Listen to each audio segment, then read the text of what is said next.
Cost and accessibility of childcare in D.C. could soon change. Council members are set to hold their first vote today on the city's proposed fiscal year 2027 budget. Our Jess Arnold is outside the Wilson building this morning. And look, Jess, one of the biggest debates surrounding this budget centers on the possible cuts to early childhood education and the funding that goes with it.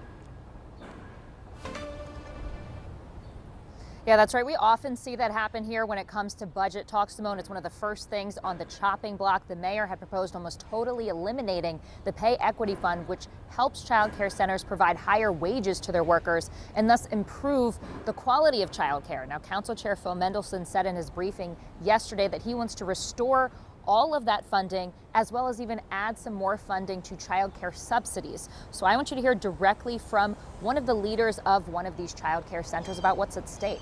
We may have to change the way we serve families and incorporate more private pay families, that they may have access to other spaces, and we may have to reduce the opportunities for the families that really need that kind of support to be able to work, trusting that their children are in high quality centers. So, Jess, I know we've been talking about how tight of a budget year this is and how the mayor has proposed many cuts. Specifically, what else did the council chair prioritize restoring?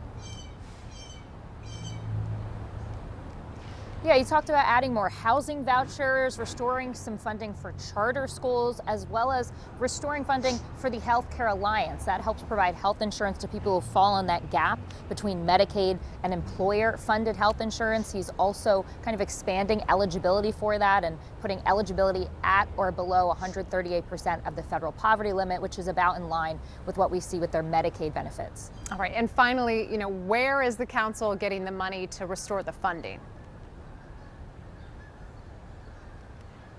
Yeah, always the age-old question, right? Where are they getting this money? Well, Council Chair Phil Mendelson says a lot of it is coming from the council voting to decouple their city taxes from federal taxes, which means these tax changes, they found millions more dollars. He is also proposing using $150 million in some of the city's reserve funds to go through this budget, even though that is against the advice of the CFO. Now, some other council members are proposing tax hikes for some of our wealthier residents here. The chair, though, is pushing back on that until he can hold hearings on that later on this year. So we'll see. There's always some back and forth, of course, in this first markup. So we'll see how that all goes once they meet today at 11.